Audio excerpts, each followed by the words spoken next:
Bien. Bueno, les decía que quería calcular entonces un área tal que de un lado y del otro totalicen el 95% del total del área, es decir, una probabilidad de 0,95.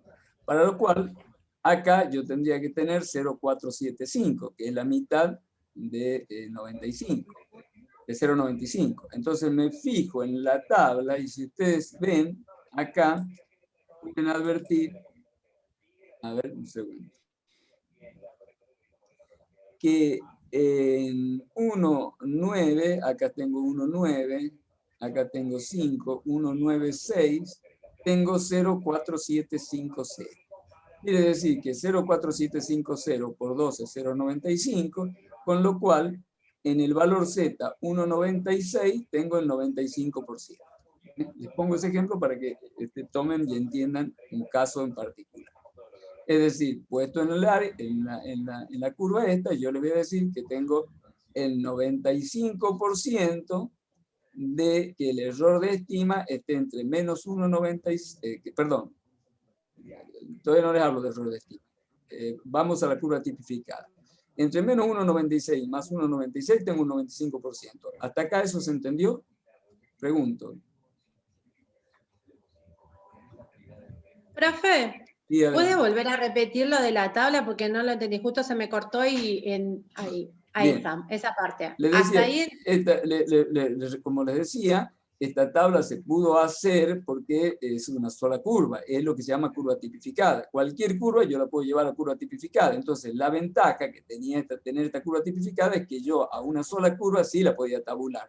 No puedo tabular las infinitas curvas paramétricas que surgen para los valores de mu y para los valores de sigma. Entonces, esta curva que tiene mu, que coincide con el origen, como ustedes pueden ver, y que además tiene un sigma igual a 1, se tabuló mediante métodos numéricos y eso permitió calcular las áreas para distintos valores. Yo les dije que quiero calcular una condición, se las hago ver acá, que me determine un área que de ambos lados de la curva que totalice un 95%, es decir, en probabilidad sería un 0,95. Para ello, tendría que buscar que la mitad de la curva sea 0,4750, porque 0,4750 por 2 es 0,95. Entonces vengo acá y busco a dónde está el 0,4750. Y el 0,4750 está justo acá, con lo cual corresponde a 1,9 y la segunda cifra decimal, 6, que está acá en la columna. Entonces, 1,96, Z, como ustedes ven acá, menos 1,96 de Z y más 1,96 de Z, me están encerrando un área del 95%. ¿Se entendió? Sí, ahora sí, profe. Gracias. Bueno, les comento algo que también es una anticipación, nada más que para que lo sepan, pero es interesante que lo vean, por lo menos. Es que cuando nosotros hacemos la estimación, yo lo que hago es una estimación del mu, valiéndome de la media de la muestra, como les decía, de una única muestra, porque al tener el recurso que les expliqué, yo puedo con una sola muestra obtener el sigma x barra, que lo necesito para calcular el error. Entonces, yo puedo expresar esto de la siguiente manera. Tomo para mu lo que se llama un valor estimado, que es x barra. O sea, el promedio que yo tomé, lo tomo como valor estimado. Por ejemplo, en el ejemplo que yo les dije que podía tomar cualquier muestra. Supongamos la muestra que me dio 74,5, por ejemplo. Que recuerden que el mu era 75, que yo no lo sé ni lo voy a saber. Entonces, yo tomé 74,5 y digo, bueno, listo. El 74,5 es el estimador que yo tengo. Ahora, yo además del estimador, tengo que saber dentro de qué margen de error estoy haciendo esa estimación. Y eso es muy importante en la teoría de la estimación. Y eso se calcula mediante esto que está acá, que es el producto del índice de confianza, que es esto que está acá, por el sigma x barra. Yo tengo un determinado sigma x barra, que lo voy a calcular mediante, no importa cómo lo calculen, por ahora, para simplificar, el sigma x barra es el desvío típico de la distribución muestral de media. Si yo ese desvío típico, la distribución muestral de media, lo multiplico por el índice de confianza, voy a tener el margen de error esperable para ese índice de confianza. Es decir, yo puedo decir entonces que mi valor estimado, que sería X, es más o menos este valor, que es el producto de esto. Eso me va a dar un determinado entorno, por ejemplo en kilos, me puede dar un 750 gramos, bueno, dijimos que lo estamos redondeando, supongamos que es un kilo, ¿no es cierto? Quiere decir que mi margen de error para un índice de confianza del 95% es de 1 kilo. Y digo para un índice de confianza 95% porque puede pasar que yo esté fuera de ese índice de confianza, es decir, puede haber un 0,05% que esta predicción no se cumpla. Por eso yo puedo variar el índice de confianza de acuerdo a mi problema y a mi necesidad. Bien, esto es un comentario, nada más. Lo que sí menciono es esto, que en teoría de la estimación tenemos la siguiente situación. Tenemos población con distribución normal y poblaciones sin distribución normal. Y además tenemos tamaño de la muestra. Y además puedo conocer el sigma o desconocer el sigma. Y acá viene un poco lo que les quiero decir. Cuando yo trabajo con pequeñas muestras, le llamo pequeñas muestras a las n que son menores que 30, ¿no es cierto? Y si desconozco el sigma, cosa que es bastante frecuente, que yo desconozca el sigma, pero, insisto, sabiendo que la distribución es normal, puedo utilizar acá un valor que se llama la t de Student, que ahora se la voy a explicar y se la voy a presentar a la función esta. Ustedes no la vieron. Vieron hasta ahora la función de Gauss. Si la muestra es mayor a 30, puedo utilizar directamente el z que ustedes ya vieron, ¿no? Es decir, lo que sería la tipificación en base a lo que les acabo de explicar. Entonces, el concepto y la utilidad de ambas funciones, tanto la distribución de Gauss como la distribución de Student, ustedes pueden ver que sirve para conocer los errores en las estimaciones. Fíjense que acá yo estoy trabajando para este valor z, como les dije anteriormente, acá estoy trabajando con la función de Gauss, en tanto que cuando esto siempre y cuando el n sea mayor que 30, el n minúsculo, o sea, el tamaño de la muestra, en tanto que si yo tengo un tamaño de la muestra que es menor a 30, voy a tener que usar otra función, que no es la función de Gauss, que también es una función continua, que se llama la función t de Student. Bien. Otro aspecto que importa, tanto para entender t de Student como chi cuadrado, que son dos funciones que están dentro de este cuatrimestre y que yo se las quiero explicar, pero se las quiero vincular a la utilidad que tienen, es el concepto de lo que se llama ensayo de hipótesis y significación. ¿Me están escuchando? Sí, profe, se escucha. Sí. Bueno. Ensayo de hipótesis y significación. Les cuento, muy a menudo en la práctica se tienen que tomar decisiones sobre poblaciones partiendo de información muestral de las mismas. Tales decisiones se llaman decisiones estadísticas. Por ejemplo, en el caso de las vacunas, que ustedes vieron que está como un gran tema, vieron que hablan tanto de la efectividad, que el 90%, que el 92%, bueno, que todas esas definiciones estadísticas, que por supuesto nadie las explica demasiado, bueno, eso se hace mediante trabajos estadísticos, ¿no es cierto? Y, como les decía, ciertas decisiones se las puede trabajar en base a lo que se llaman ensayos de hipótesis y significación. El tema es este. En muchos casos se formulan hipótesis estadísticas en la idea que van a ser rechazadas o invalidadas. Ustedes saben que la hipótesis es algo que yo formulo luego de una investigación. Normalmente las investigaciones tienen lo que se llama una etapa de exploración. En la etapa de exploración yo puedo sacar una conclusión, y la conclusión es una, digamos, lo que sería una verdad sujeta a prueba, que es una de las definiciones de la hipótesis. hipótesis. O sea, dicho de otra manera, es algo que yo formulo de lo cual yo no estoy seguro. Lo tengo que comprobar. El concepto de hipótesis creo que ustedes lo tienen totalmente claro. Bien. Entonces, cuando yo voy a formular una hipótesis, generalmente, un poco la idea que uno tiene es que yo trato de decir algo que más o menos supone que calculo que lo voy a poder comprobar.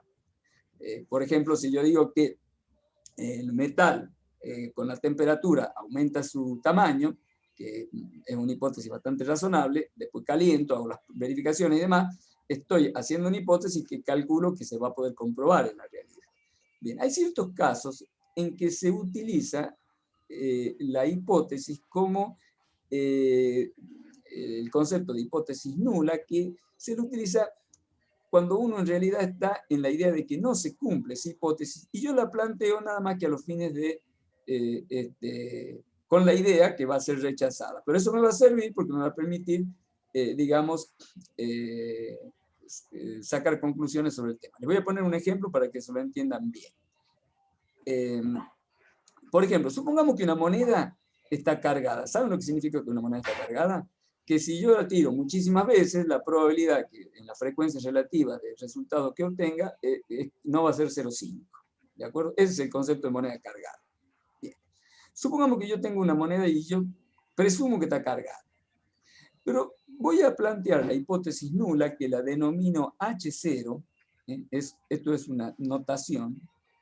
La voy a plantear con la idea de que va a ser rechazada. Pero la planteo, después compruebo si la rechazo o no. Entonces, en ese caso se llama hipótesis nula, y en ese caso mi hipótesis nula podría ser que la probabilidad realmente es 0,5, o sea que la moneda no está cargada. O sea, yo, en contra de lo que estoy presumiendo, que es que la moneda está cargada, tomo la hipótesis que la moneda no está cargada, 0,5.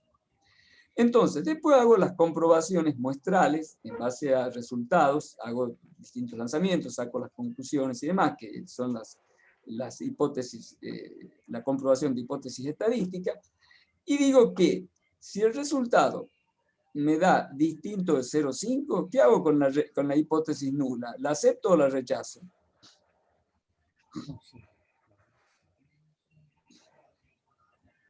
Pregunto. Si me da distinto, la rechazo.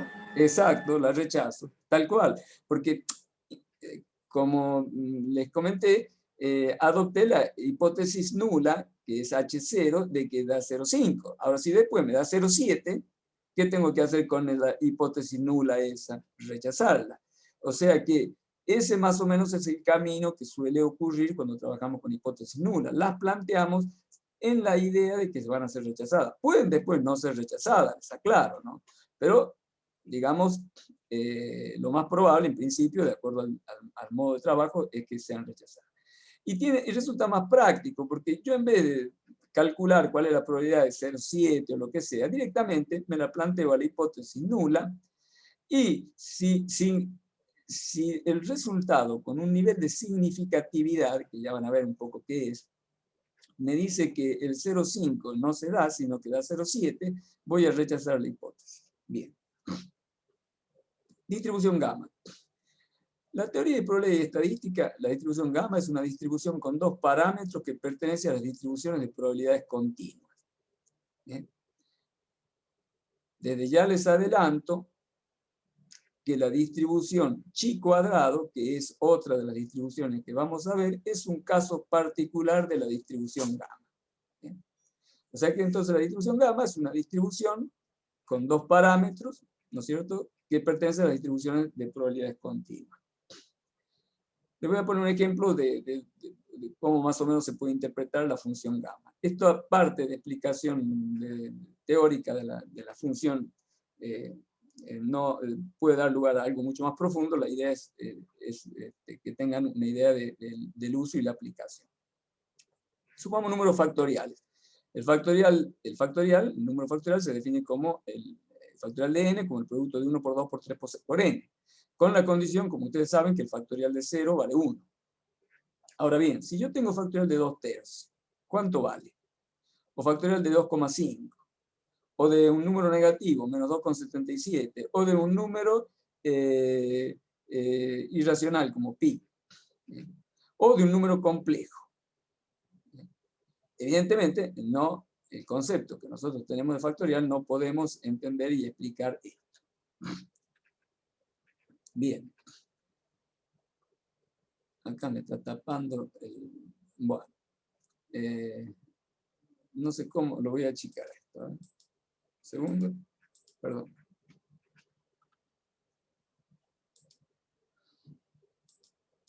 No me permite, le pido perdón, quisiera achicar la pantalla y no, bueno.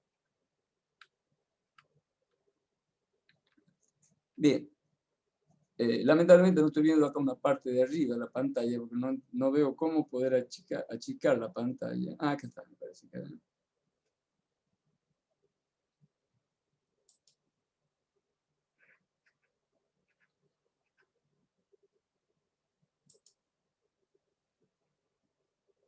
Bueno.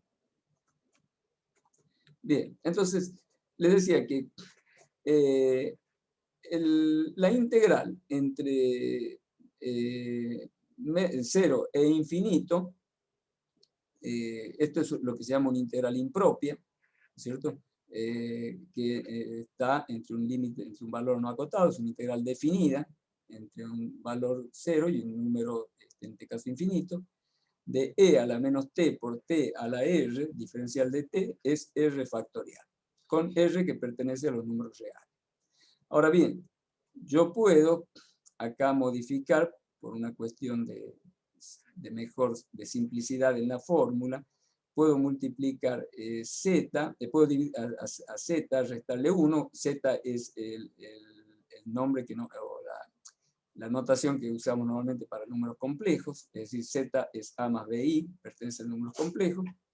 Si yo tengo esta integral entre 0 y infinito de a la menos t por t a la z menos 1, diferencial de t, le llamo función gamma de z. ¿Bien? Esta es la función gamma. Normalmente el factorial de un número, por ejemplo, fraccionario, como un medio, no se lo explicita como la integral, ¿no es cierto?, que podría ser acá si yo reemplazo en el exponente, tal como vimos, el valor del número, sino que lo representamos como función gamma de 3 medios. O sea que no utilizamos esta notación. Por eso ustedes no han visto nunca esta notación, sino que cuando se trabaja con factoriales se habla de 3 medios. ¿Y por qué 3 medios? Porque como acá estaba elevado a la z menos 1,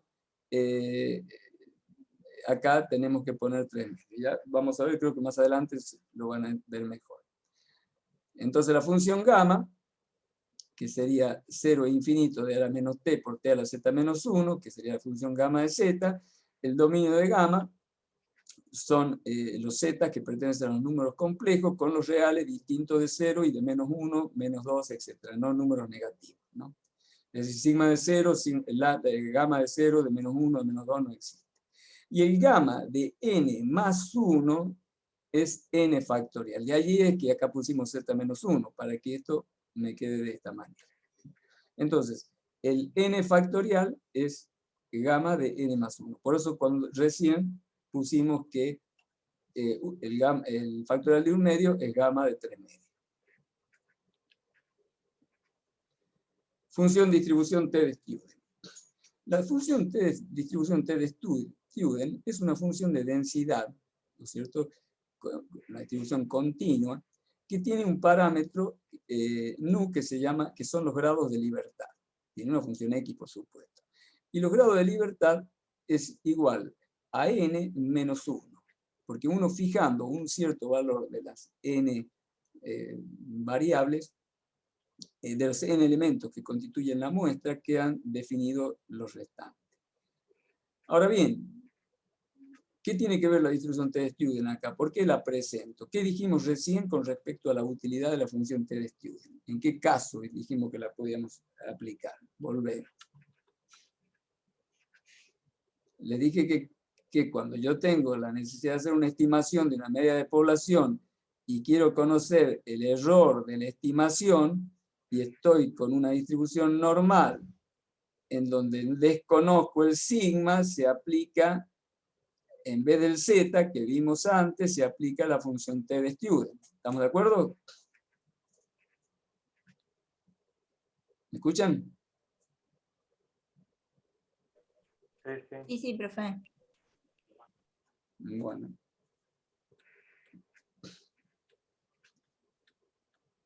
Bien, entonces, la distribución t de student, ¿cuándo la aplicamos? Cuando, como habíamos visto en el ejemplo, cuando tengo una cantidad menor a 30 de elementos de la población, ¿cierto? Y recuerden, el tema del desvío poblacional no lo conozco, la desviación poblacional, no desconozco el desvío típico, pero estamos dentro de una población normal. Es decir, vuelvo de nuevo arriba, se desconoce el sigma de la población, el desvío típico, estoy dentro de una distribución normal, ¿no es cierto? Y estoy dentro de lo que serían pequeñas muestras, con n menor de 30. En ese caso aplico t, que es lo que está diciéndole acá.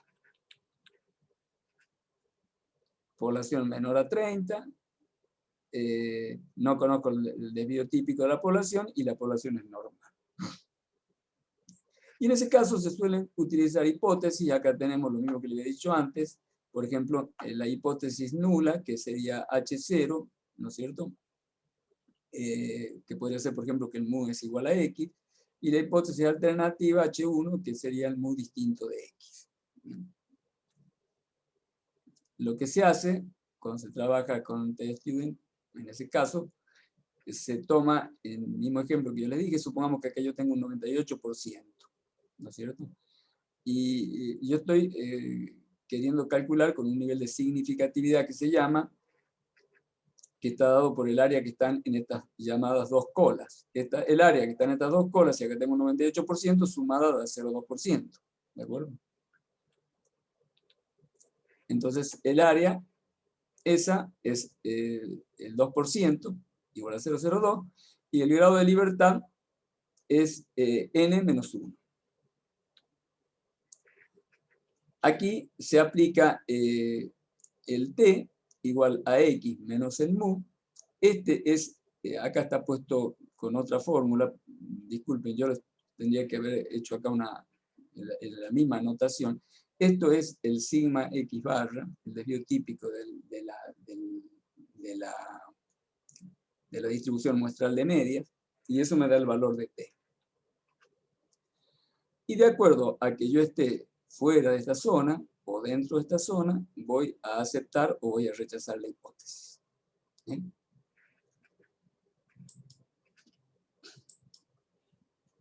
Bueno.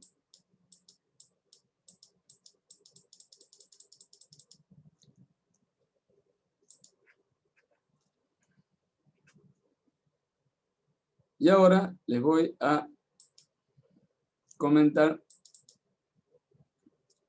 el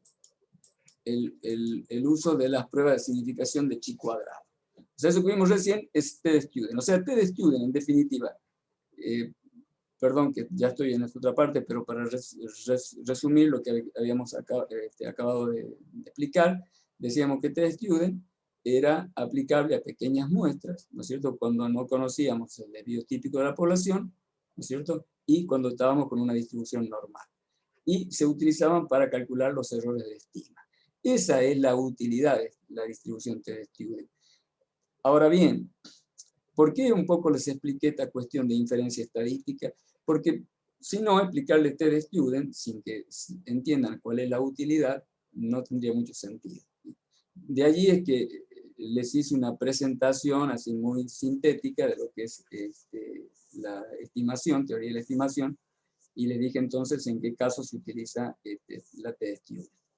En el segundo cuatrimestre vamos a ver un poco más, pero esa sería, digamos, los conceptos fundamentales que tienen que tener de la distribución. Y ahora vamos a ver la distribución chi cuadrado.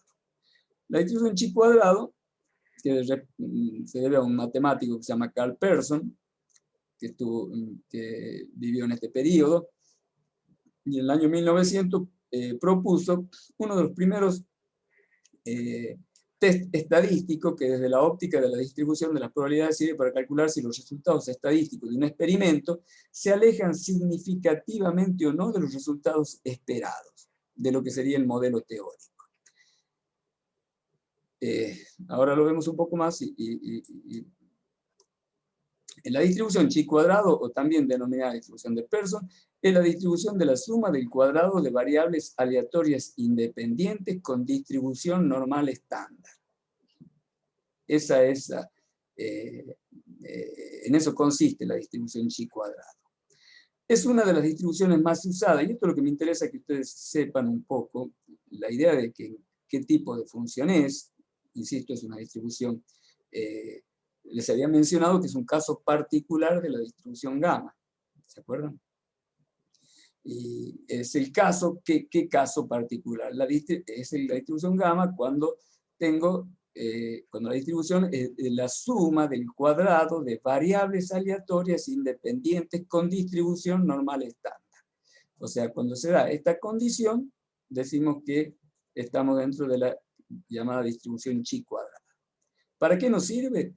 Nos sirve para determinar, para hacer ciertas predicciones de tipo estadístico. Es una de las distribuciones más usadas en estadística, principalmente en la que se llama prueba de hipótesis, que ya le dije un poco que es una prueba de hipótesis. Y en la construcción de lo que se llama los intervalos de confianza. ¿Qué es la chi cuadrado? Es una prueba estadística para evaluar hipótesis acerca de la relación entre dos variables categóricas. Yo un poco ahora se lo voy a mencionar y después voy a ver si les hago un video de un ejemplo, ¿no? Se simboliza por chi cuadrado. X cuadrado, esto sería la letra griega, chi cuadrado. Determina correlaciones, es decir, si hay o no hay asociación. Esta prueba no considera relaciones causales, es decir, que no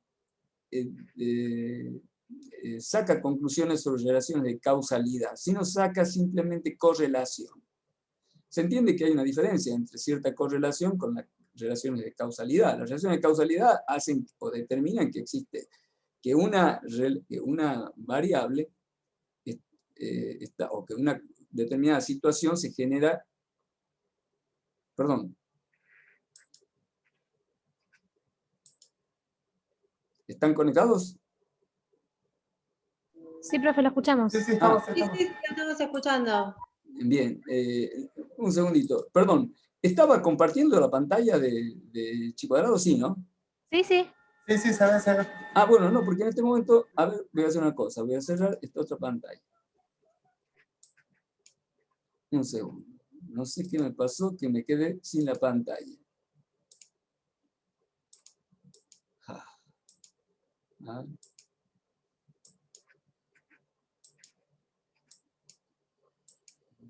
Les pido disculpas, pero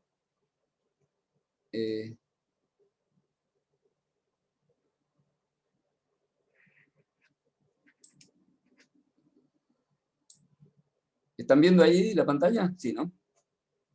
Sí. Bueno. Sí, profe. Entonces seguimos. Es una distribución asimétrica, solo toma valores positivos y es asintótica con respecto al eje de las X positivas, ¿cierto? El área comprendida entre la curva y el eje de las X es 1 o 100%. Se utiliza en prueba de bondad de ajuste, en prueba de homogeneidad, en prueba de independencia. Yo les voy a dar un ejemplo, voy a ver si se los grabo, de un ejemplo en donde se determina si hay o no hay relación en una situación de variable. Se calcula a través de una tabla de contingencia o tabulación cruzada. Es una tabla de 2 dimensiones y cada dimensión contiene una variable. Cada variable se subdivide en 2 o más categorías. Por ejemplo, yo tengo el candidato A y candidato B, masculino y femenino. Bueno, esto se lo voy a... Este ejemplo está por terminar, me parece. Yo les voy a pasar otro problema de un cálculo, pero más o menos les digo un poco como idea, es lo siguiente. Tengo una tabla de contingencia, tengo variables como por ejemplo aprendizaje y nivel de educación, y tengo categorías que he generado: actitudinal, procedimental y conceptual, por ejemplo. Y estas son frecuencias. Y acá tengo primaria y tengo secundaria. Estos son los valores que yo he podido determinar, ¿no es cierto? Y hay que ver, en una muestra, hay que ver si esos valores son los valores esperados.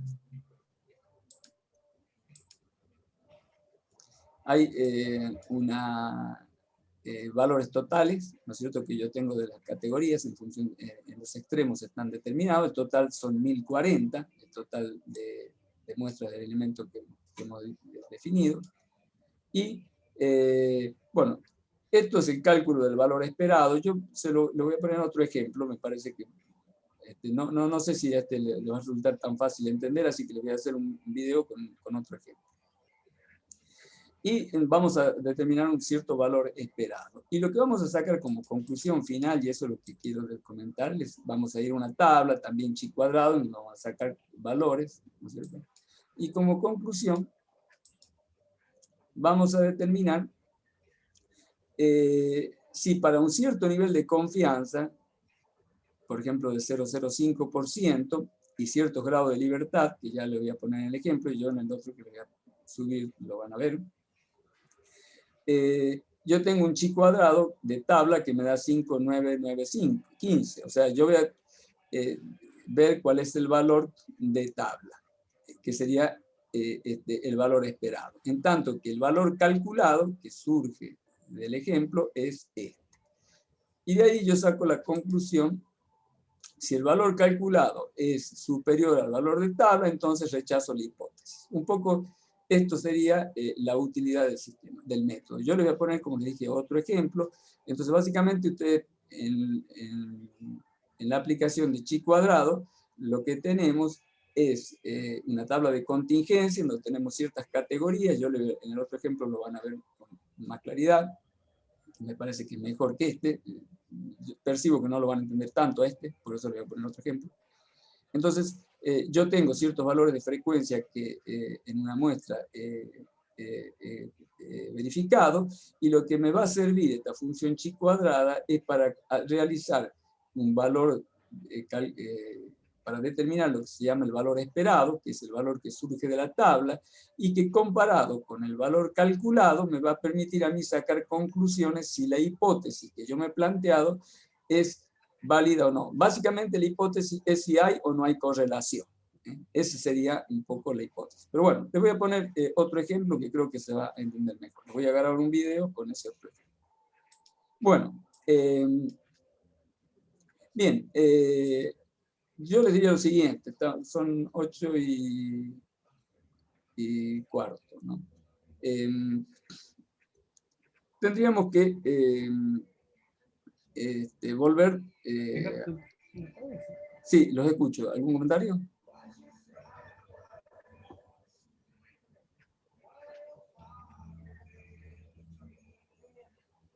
¿Alguien quería comentar algo? ¿Me están escuchando? Sí, lo escuchamos, profe.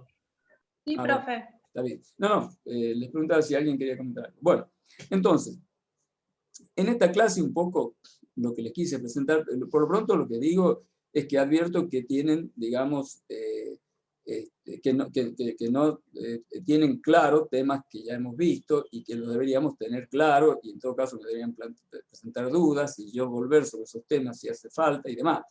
Con esa idea les armé esos 2 videos que permitían aclarar un poco algunos temas que habíamos visto, y bueno, yo necesito que esos videos obviamente los vean con todo, digamos, detenimiento, y analicen las actividades, y si tienen alguna duda me la planteen. Si no, ustedes ven que vamos a tener una serie de dificultades para poder avanzar. En esta clase lo que yo quería era hacerles referencia a 2 nuevas funciones, que son la distribución T de Student y la distribución chi cuadrado, y la distribución gamma. Y para ello como esas distribuciones están muy relacionadas con la aplicación estadística en inferencia estadística y en test de hipótesis, les hice una presentación muy sintética, no en la idea de que entiendan mucho sobre inferencia estadística, porque es un tema que tiene cierta complejidad y la vamos a abordar después. Pero en esa presentación básica, quería que se entendiera un poco en qué consiste una estimación, surge la cuestión de lo que se llama el intervalo de confianza para el cálculo del error de la estimación, etc. Y todo eso me lleva a la necesidad de hacer ciertos cálculos, y ahí resultan aplicables tanto el de biotípico, de la función de Gauss, ¿no es cierto?, como la función t-de-Student, ¿no? Y también les expliqué test de hipótesis, muy así, de una manera anticipándome a lo que después vamos a ver, test de hipótesis, que es mucho más, para poder después ver cómo se utiliza la función chi cuadrada, que sirve para comprobar hipótesis, y también hemos visto en la función t-de-Student para comprobar hipótesis. Bueno, yo lo que les propongo es que ustedes trabajen sobre todo el material que les di. Yo voy a ver si sobre esto les hago una referencia de estudio. Les voy a grabar una parte relacionada con el tema de la función, la aplicación de un ejemplo para chi cuadrado, y además les voy a dar algo más de material que lo tengo que definir ahora. Pero un poco lo que quería era tener este encuentro para ver un poco dónde estamos parados. Como les dije, percibo que estamos digamos, con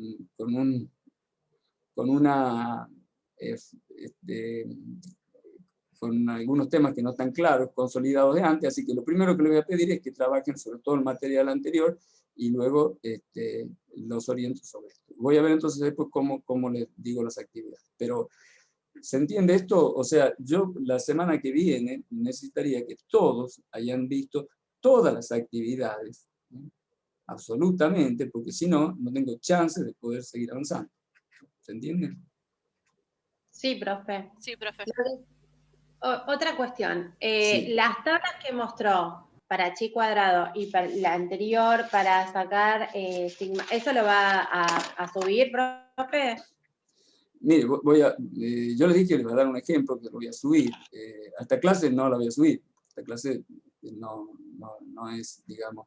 Voy a ver si les armo algo para como síntesis, pero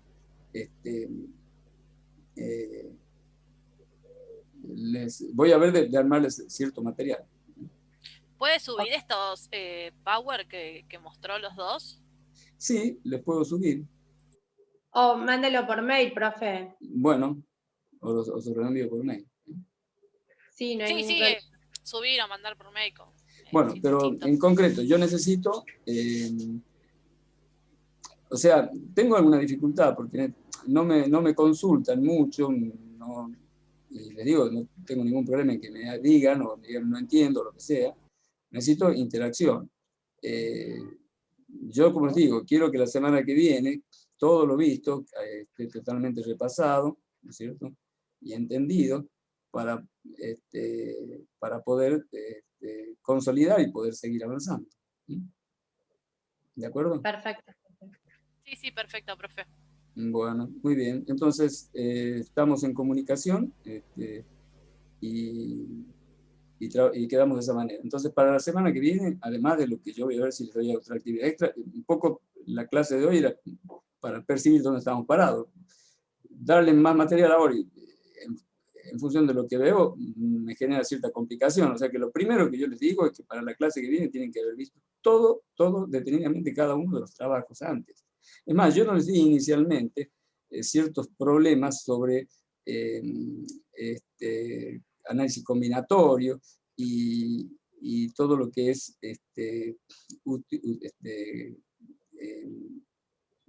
permutaciones, combinaciones y demás, porque asumo que ustedes lo tenían muy claro.